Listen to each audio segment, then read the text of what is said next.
احمدک اللہم یا مجیب کل سائل والصلاة والسلام علی من هو افضل الوسائل اما بعد فاعوذ باللہ من الشیطان الرجیم بسم اللہ الرحمن الرحیم قال اللہ تبارک و تعالی فی القرآن الحکیم والبرہان الرشید وَقُلْ جَاءَ الْحَقُّ وَزَهَقَ الْبَاطِلُ إِنَّ الْبَاطِلَ كَانَ زَهُوقًا صدق اللہ العظیم۔ وقال اللہ تبارک و تعالی فی شان حبیبہ ان اللہ وملائکتہ یصلون علی النبی یا ایہا الذین آمنوا صلوا علیہ وسلموا تسلیما۔ الصلاۃ والسلام علیک یا رسول اللہ وعلی آلک واصحابک یا حبیب اللہ۔ الصلاۃ والسلام علیک یا نبی اللہ وعلی آلک واصحابک یا نور اللہ۔ اللہ تبارک و تعالی جل وعلا کی حمد و ثنا حضور نبی رحمت جان عالم احمد مجتبیٰ حضور سرور سروراں جناب محمد مصطفیٰ صلی اللہ تعالی علیہ وآلہ وسلم کی مقدس اور متبرک بارگاہ کے اندر نذرانہ عقیدت پیش کرنے کے بعد اللہ کریم کی بارگاہ میں التجا ہے مالک کریم ہم سب کی آج کی اس پروقار بزم کے اندر حاضری قبول فرمائے۔ اللہ کریم گفتگو کو قرآن و سنت کی روشنی میں پائے تکمیل تک پہنچائے۔ مالک کریم میری زبان پر کلمت الحق جاری فرمائے۔ الحمدللہ اللہ کے فضل اور احسان سے پیر سید قطب العارفین سید قطب علی شاہ صاحب قادری بخاری رحمۃ اللہ علیہ کی مایہ ناز تصنیف شواعظ البرکات کا آج 9واں سلسلہ ہے۔ تو انشاءاللہ بفضل خدا اللہ تعالی ہم سب کو استقامت عطا فرمائے اور یہ سلسلے اور یہ بہاریں اسی طرح جاری اور ساری رہیں۔ اللہ ہر قسم کی خزاں سے محفوظ فرمائے۔ پچھلے سلسلے کے اندر یہ بیان ہوا تھا کہ پیر سید قطب العارفین سید قطب علی شاہ صاحب رحمۃ اللہ علیہ نے روافض کے کچھ فضولی اعتراضات کے جوابات ارشاد فرمائے تھے۔ آج بھی ان کی طرف سے کچھ کیے گئے اعتراضوں کا جو پیر صاحب نے جواب عطا فرمائے ہیں آج کے اس 9ویں سلسلے کے اندر وہی بیان ہوں گے۔ ہم نے بات کو یہاں پر ختم کیا تھا سلسلہ نمبر 8 میں کہ روافض کا یہ دعویٰ تھا کہ جب قرآن کی آیت آئے گی یا کوئی سرکار کی حدیث آئے گی تو ہم کہہ دیں گے کہ ہم ان 4 جو صحابہ کرام ہیں ان کو مانتے ہیں، کسی اور کو نہیں مانتے۔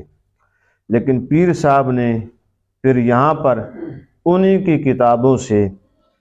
امام جعفر صادق رحمۃ اللہ علیہ کی زبانی یعنی یہ ان نے رافضیوں نے اپنی کتابوں کے اندر امام صاحب کی عبارات کو لکھا ہوا تھا، تو پیر صاحب نے ان کی کتابوں سے عبارات نکال کر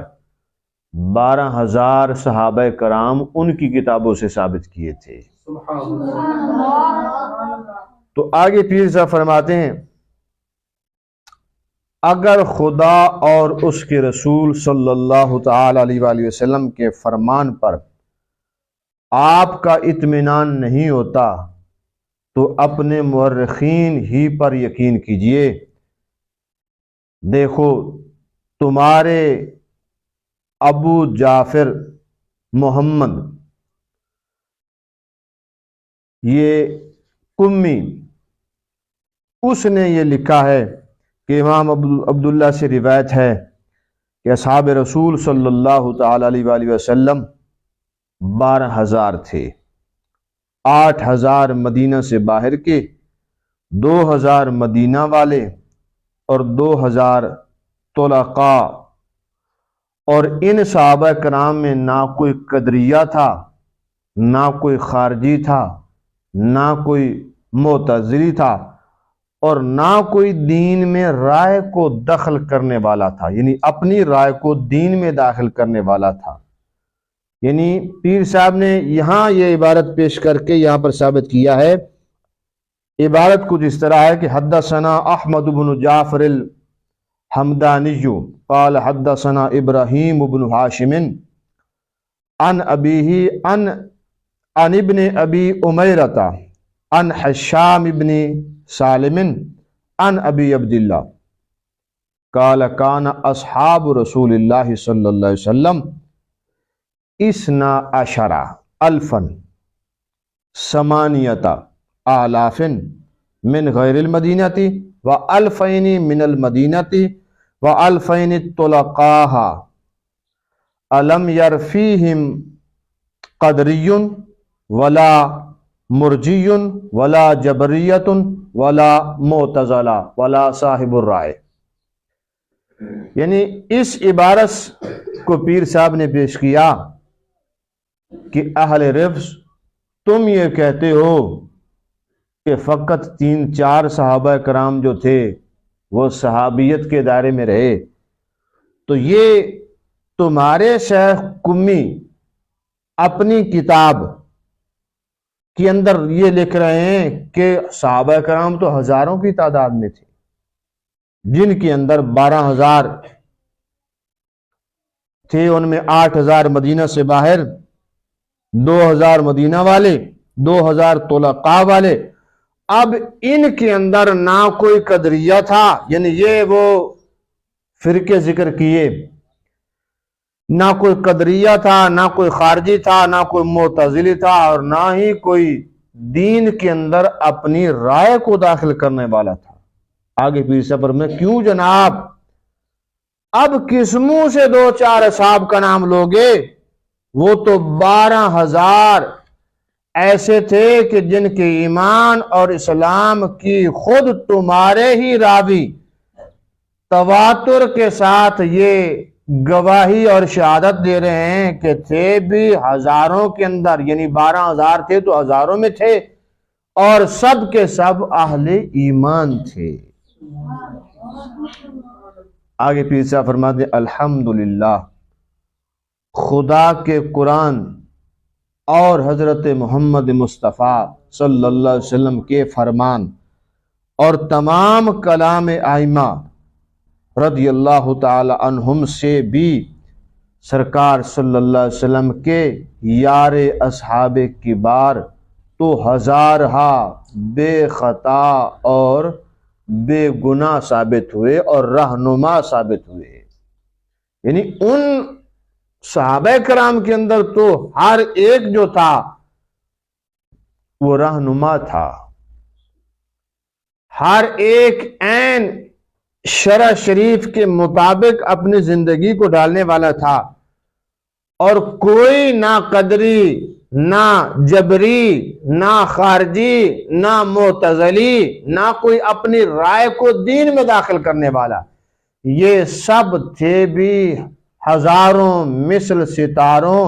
اور بے خطا اور بے گناہ تھے، اور سب کے سب رہنما تھے۔ آگے فرماتے ہیں اس آیت میں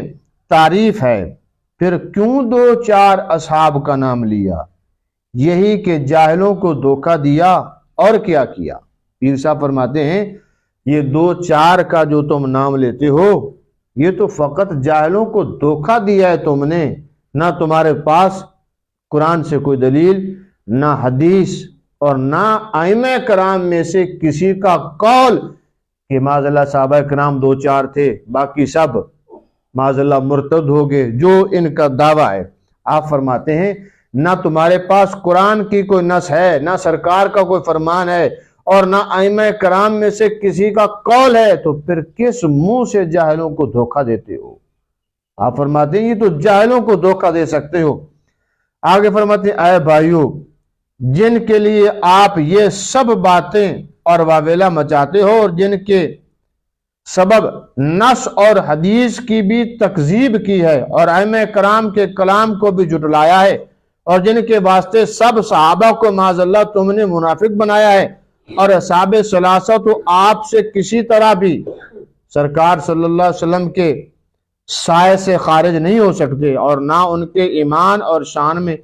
کوئی نقصان آ سکتا ہے۔ آپ فرماتے ہیں آپ ایڑی چوٹی کا زور لگا لو، سوائے جہلا کو دھوکہ دینے کے تم اور کوئی کام نہیں کر سکتے ہو، کیونکہ سنی کے پاس قرآن ہے، سنی کے پاس سرکار کا فرمان ہے، سنی کے پاس ائمہ کرام کی اقوال ہیں کہ جتنے بھی ائمہ کرام تھے سب صحابہ کرام اور آل رسول پر اپنی جان کو قربان کرنے والے تھے، ان کے ادب و احترام کو ملحوظ خاطر رکھنے والے تھے۔ آگے پیر صاحب فرماتے ہیں کہ جو مخاطب نے کہا کہ ہم اصحاب ثلاثہ اور ان کے تابعین کو اچھا نہیں سمجھتے بلکہ اصل ایمان سے معاذ اللہ خارج جانتے ہیں، آپ فرماتے ہیں حضرت سلامت صرف اپنی زبان سے ان کا ایمان خارج کرتے ہو یا کوئی نص یعنی کوئی قرآن کی آیت یا کوئی حدیث کا ثبوت بھی دیتے ہو؟ ہم تمہاری زبان کا بیان تو نہیں سنتے، صرف ثبوت مانگتے ہیں، اور کس آیت یا حدیث کے ذریعے آپ ان کو معاذ اللہ ایمان سے خارج کہتے ہو وہ ذرا کہیں، ہم کو بھی کہیں پر ہم کو بھی دکھلا دیجئے، نہیں تو جھوٹے کا منہ سیاہ کیجئے۔ پیر صاحب فرماتے ہیں اگر تمہارے پاس کوئی قرآن و حدیث سے دلیل ہے تو وہ ہمارے سامنے لے آؤ، ورنہ جو جھوٹے کا علاج ہوتا ہے کم از کم اپنا منہ تو کالا کر لو نا۔ جب تم اپنی فقط زبان اور جب زبانی سے اور زبان درازی سے معاذ اللہ صحابہ کرام رضوان پر تان کرتے ہو اور ان کے ایمان میں بھی شک کر بیٹھتے ہو، تمہارے پاس قرآن و حدیث سے اگر کوئی دلیل ہے تو وہ ہمیں دکھاؤ، اگر نہیں ہے تو فرماتے پھر اپنا منہ کالا کرو۔ اس کے بعد پیر سید قطب العارفین سید قطب علی شاہ صاحب فرماتے ہیں ہم پوچھتے ہیں یہ مہاجرین میں تھے یا نہیں، اور انہوں نے سرکار صلی اللہ علیہ وسلم کے ساتھ جہاد بھی کیے یا نہیں، اور یہ اہل بدر و بیت رضوان میں بھی تھے یا نہیں، اور انہوں نے سرکار صلی اللہ علیہ وسلم کے ساتھ جہاد بھی کیے یا نہیں؟ تو پھر فرماتے ہیں نہیں تو آپ کر بھی نہیں سکتے، اگر تھے تو کیوں صاحب للذین ہاجروا اخرجوا من دیارہم کا مصداق کس پر آتا ہے؟ آپ فرماتے ہیں اگر مہاجرین میں نہیں تھے تمہارے نزدیک یعنی اہل رفض کے نزدیک، یہ صحابہ کرام مہاجرین میں سے نہیں تھے، تم کہتے ہو کہ معاذ اللہ خارج تھے، تو پھر بتاؤ فالذین ہاجروا اخرجوا من دیارہم، رب کا یہ فرمان کس کے بارے میں ہے؟ اور والذین آمنوا وہاجروا وجاہدوا فی سبیل اللہ، یہ کس کے بارے میں ہے؟ یہ کس کی بات ہو رہی ہے یہاں پر؟ آگے فرماتے ہیں جناب باری تعالیٰ کس کے حق میں فرماتا ہے رضی اللہ عنہم ورضوا عنہ، اللہ ان سے راضی وہ رب سے راضی، یہ کس کے بارے میں رب فرما رہا ہے؟ پھر فرماتے ہیں ذرا دین کے صراف کھوٹے کھرے کا انصاف کریں کہ پروردگار جن کو بار بار مومنین فرمائے، یہ ان کو ایمان سے خارج اور معاذ اللہ منافق کہیں، اور خدا جن سے رضی اللہ عنہم ورضوا عنہ کا وعدہ کرے، رب جن سے یہ وعدہ فرمائے کہ رضی اللہ عنہم ورضوا عنہ، کہ اللہ ان سے راضی اور وہ رب سے راضی،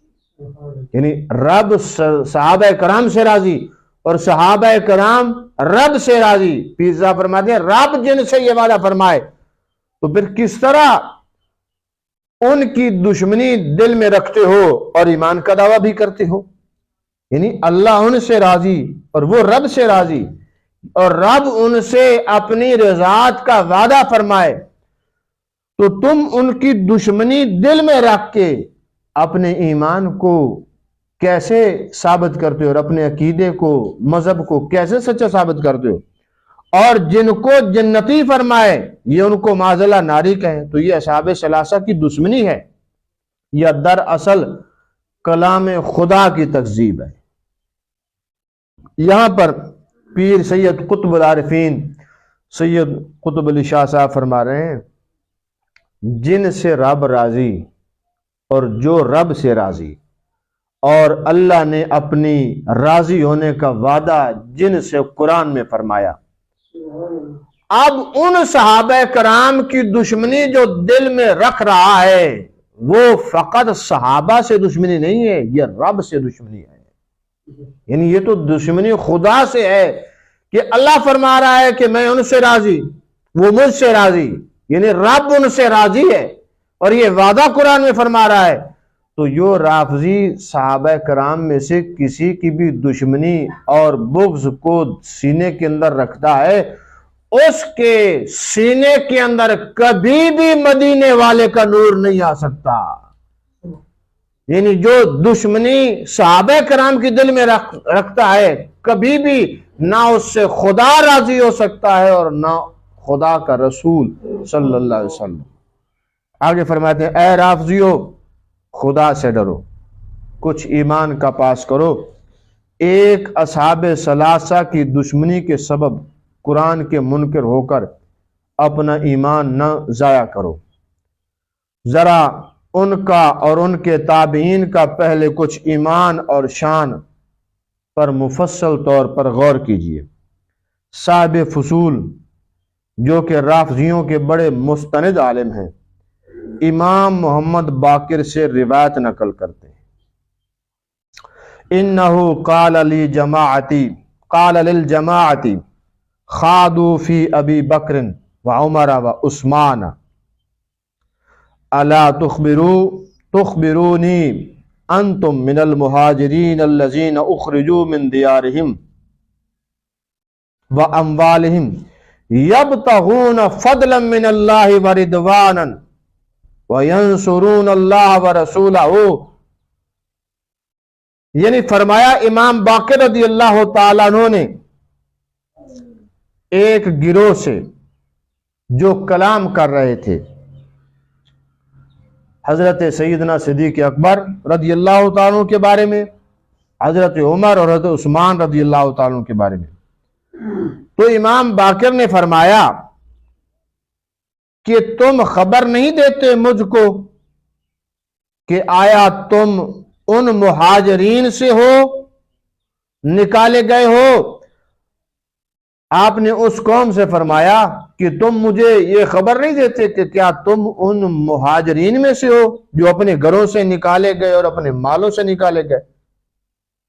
کہ وہ ڈھونڈتے تھے اللہ کا فضل اور اس کی رضامندی کو اور اللہ کی مدد کو، اور اس کے رسول صلی اللہ علیہ وسلم کی۔ اس گروہ نے کہا، یعنی امام باقر رضی اللہ تعالیٰ عنہ ایک گروہ کے قریب سے گزرے تو وہ کچھ باتیں کر رہے تھے اصحاب ثلاثہ کے بارے میں۔ آپ نے پوچھا کیا تم ان مہاجرین میں سے ہو کہ جو اپنے گھروں سے نکالے گئے، اپنے مال کو جنہوں نے چھوڑا اللہ کی رضا کی خاطر، اللہ کی مدد کی خاطر اور اس کے رسول صلی اللہ تعالی علیہ وسلم کی مدد کی خاطر، اللہ کی رضا کی خاطر، رسول پاک کی مدد کی خاطر جنہوں نے گھر چھوڑے، مال چھوڑا، سب کچھ چھوڑ دیا، کیا تم اس گروہ میں سے ہو؟ تو وہ جو گفتگو کرنے والے تھے صحابہ کرام رضوان کے بارے میں، انہوں نے کہا کہ ہم ان میں سے نہیں ہیں۔ تو امام باقر نے فرمایا تم ان لوگوں میں سے ہو جو جگہ پکڑ رہے ہیں اس گھر یعنی مدینہ میں جو انصار ہیں، کیا تم انصار میں سے ہو؟ یہ امام باقر نے اس گروہ سے پوچھا، اور وہ ایمان میں ان سے پہلے محبت کرتے ہیں، اور اس سے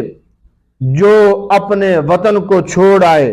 اور ان کے پاس انہوں نے کہا کہ ہم ان میں سے بھی نہیں ہیں. یعنی آپ نے پوچھا پہلی بار کہ کیا تم مہاجرین میں سے ہو؟ انہوں نے کہا نہیں ہم مہاجرین سے مراد جنہوں نے اپنا گھر بار مال سب اللہ رسول کی خاطر قربان کر دیا، چھوڑ دیا اور ہجرت کی. پھر پوچھا کہ تم انصار میں سے ہو، یعنی تم اہل مدینہ جو مدینہ شریف کے اندر جن کے گھر تھے ان میں سے ہو؟ انہوں نے کہا ہم ان میں سے نہیں. تو امام باقر نے فرمایا تحقیق تم آپ ہی الگ ہوئے. یہاں پر امام باقر رضی اللہ تعالیٰ نے فرمایا کہ تحقیق جدا تم خود ہوئے ہو اس سے کہ تم ایک فرقہ دو فرقوں میں سے ہو، اور میں گواہی دیتا ہوں کہ نہیں ہو تم ان لوگوں میں سے جن کے حق میں اللہ نے فرمایا کہ جو آئے ان کے پیچھے کہتے ہوئے کہ اے رب ہم کو بخش اور ہمارے بھائیوں کو بخش، اور ہم سے آگے جو پہنچ چکے ہیں ایمان میں، اور یہ کہتے کہ ہمارے دلوں کے اندر ان ایمان والوں کا بغض نہ رکھ. اے رب تو بڑی مہربانی فرمانے والا ہے. امام باقر نے فرمایا تم خود دو فرقوں میں سے ایک فرقہ ہو، اس گروہ سے فرمایا. یعنی نہ تم مہاجرین میں سے ہو.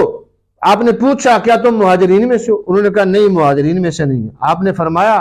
انصار میں سے؟ انہوں نے کہا نہیں انصار میں سے نہیں. آپ نے فرمایا تو پھر خود ایک فرقہ بنے ہو. یعنی وہ جو اللہ کا فضل تلاش کرتے، اللہ کی رضا کو تلاش کرتے، اور جو دعا کرتے تھے کہ اے اللہ ہم کو بخش دے، ہمارے ان بھائیوں کو بھی بخش دے جو ہم سے پہلے ایمان کی حالت میں آگے پہنچ چکے ہیں. آپ نے فرمایا تم تو خود ان سے جدا ہو گئے ہو. اس روایت سے چند فائدے حاصل ہوئے. اول تو اصحاب ثلاثہ کا ان مہاجرین سے ہونا ثابت ہوا کہ جن کا ایمان جا بجا قرآن پاک بیان کرتا جاتا ہے، یعنی جن کے ایمان کی گواہی قرآن پاک نے بیان کی ہے. اس کے بعد دوسرے نمبر پر خود امام باقر رضی اللہ تعالیٰ کی زبان سے خلفائے ثلاثہ رضی اللہ تعالی عنہم کا ایمان اس فرمان سے بھی تصدیق ہوا جیسا فرمایا کہ ہم سے آگے پہنچے ایمان میں، یعنی اصحاب کبار وہ مہاجر ہوں یا انصار ہوں، یہ سب ہم سے پہلے جو پہنچے ہیں دنیا میں بھی ایمان پر ثابت قدم رہے اور رخصت ہوئے تو بھی حالت ایمان کے اندر رخصت ہوئے. تیسرا آپ فرماتے ہیں کہ امام صاحب نے اس گروہ کو بھی گمراہ اور دائرہ اسلام سے خارج فرما دیا. یعنی آپ نے فرمایا کہ تم خود جدا ہوئے ہو. تم نے کہا ہم مہاجرین میں سے بھی نہیں، انصار میں سے ہمارا کوئی تعلق نہیں ہے، جو رب کا فضل تلاش کرتے تھے اور رسول پاک صلی اللہ علیہ وسلم کی مدد کے لیے جنہوں نے اپنے گھر اپنا مال سب کچھ قربان کر دیا تھا، تم نے خود جا کر یہ کہا ہے کہ ہم ان میں سے بھی نہیں ہیں. آپ نے فرمایا پھر دو فرقوں میں سے تم خود فرقہ ہو گئے، کیونکہ تم وہ گمراہ لوگ ہو نہ جن کا کسی مہاجر صحابی سے تعلق نہ کسی انصار سے تعلق ہے. آپ نے فرمایا وہ چاہے مہاجرین میں سے تھے انصار میں سے تھے، دنیا میں بھی ایمان پر رہے اور دنیا سے گئے بھی ایمان کی حالت کے اندر رہے. سید قطب العارفین پیر سید قطب علی شاہ صاحب فرماتے ہیں جو اصحاب ثلاثہ رضی اللہ تعالی عنہم کے حق میں کچھ مخاطب کی طرح گفتگو کرتے تھے، یعنی یہ جس لائن نے یہ کتاب لکھی ہے رمی الجمرات جس رافضی نے، تو پیر صاحب اس کا شجرہ نسب بتا رہے ہیں کہ یہ فتنہ رافضیہ کوئی آج کا نہیں ہے، اس کی بنیاد بڑی پرانی ہے. یعنی جن کو امام باقر نے کہا تھا کہ دو فرقوں میں خود فرقہ ہو گئے ہو، تم خود جدا ہوئے، تم نے خود کہا کہ نہ مہاجر صحابی سے ہمارا تعلق ہے نہ انصاری سے تعلق ہے، تو وہ چاہے مہاجر تھے انصار تھے، وہ تو خدا کا فضل تلاش کرنے والے تھے، دین پر استقامت رکھی اور حالت ایمان کے اندر دین کا ڈنکا بجاتے بجاتے دنیا سے رخصت ہوئے۔ آپ نے فرمایا یہ جو مخاطب کتاب لکھنے والا ہے رمی الجمرات، جس کے رد پر پیر صاحب نے شواذ البرکات لکھی ہے، آپ نے فرمایا اس کا تعلق بھی اسی فتنہ باز گروہ سے ہے جو امام باقر نے جن سے پوچھا تھا، اور خود جن کو سند گمراہی کی امام باقر نے دی تھی کہ تم گمراہ فرقہ ہو، بے دین ہو، کیونکہ تمہارے دل کے اندر صحابہ کرام چاہے مہاجر ہوں انصاری ہو، تم نے کہا ہمارا ان سے کوئی تعلق نہیں ہے۔ تو جس کا صحابہ سے کوئی تعلق نہیں ہے اس کا اسلام اور دین سے بھی کوئی تعلق نہیں ہے۔ تو یہ ثابت ہو گیا، پیر صاحب فرماتے ہیں کہ ایمان، اسلام، دین پر استقامت ایک ہی صورت کے اندر ہے، یہ نہ ہو کہ اہل بیت کی محبت کا دم بڑھتا رہے اور علی علی کرتا رہے اور ہاتھوں کے اندر کنگن لوہے کے اور کڑے کے، اور جس کو پوری زندگی وضو کا طریقہ بھی نہ آئے اور جو ساری اتنے دن غسل نہ کر سکے، اور محرم کے 10 دن جس کے قریب کوئی کلمہ گو اس کی گندی بدبو کی وجہ سے نہ بیٹھ سکے، جو خود کو اتنا گندا رکھے، جس کا ظاہر اتنا گندا ہے تو اس کا باطن کتنا گندا ہوگا۔ تو پھر صاحب نے فرمایا اسلام کی روشنی اور مدینے والے کا نور اس کے دل میں آئے گا جو انصاری سے بھی پیار کرے، مہاجر سے بھی پیار کرے۔ اس کے بعد پیر سید قطب العارفین فرماتے ہیں کہ اصحاب کبار چاہے مہاجر ہوں انصار ہوں، خصوصاً خلفائے ثلاثہ کے حق میں خدا سے مغفرت کی دعا مانگتے تھے۔ دیکھو اصحاب ثلاثہ تو کیا ان کے تابعین کو بھی امام باقر رضی اللہ تعالیٰ عنہ مومنین فرماتے ہیں، اور ان پر طعن و تشنیع کرنے والے کو گمراہ کہتے ہیں، تو پھر اس سے اور زیادہ ثبوت مضبوط آپ کو کیا چاہیے شان صحابہ پر؟ یعنی جن ائمہ کرام کا محبت کا آپ دم بھرتے ہو، جس طرح آج کے لوگ ہوتے ہیں کہ ہمارے جو بزرگ جنہوں نے ساری زندگی دین کی خدمت کی، ساری زندگی دین کی خاطر انہوں نے گزار دی، اب جو پیچھے سجادہ نشین آتے ہیں، نام تو اسی بزرگ کا چل رہا ہے، یعنی نام اسی کا چل رہا ہے، لیکن جب ان کے سامنے اس بزرگ کے ہاتھ سے لکھی ہوئی تحریر لائی جائے کہ حضرت یہ عقیدہ تیرے بابا جان کا ہے، تو پھر وہ اپنے آبا و اجداد نے جو لکھا، جو عقیدہ بیان کیا، پھر ان کے صفحے اپنی ان کی کتابوں سے نکلوانے شروع کر دیتے ہیں۔ تو پتہ چلا کہ خرابی اس کے اندر آئی ہے، بد عقیدہ بد مذہب یہ ہوا ہے، رافضی کے ساتھ اٹھنا بیٹھنا اس کا ہے، اور جفیاں رافضیوں کے ساتھ اس نے بڑھائی ہیں، اور یہ ظلم اہل سنت کے ساتھ اس نے کیا ہے، کیونکہ سلف صالحین کا عقیدہ تو بالکل آج بھی روشن ہے کہ ان کے دل کے اندر صحابہ کی بھی عظمت تھی، اہل بیت کا بھی احترام تھا، اولیاء کرام کی بھی محبت تھی، اللہ رسول کے فرمان پر بھی اپنا سر جھکانے والے تھے۔ الحمدللہ، پیر سید قطب العارفین فرماتے الحمدللہ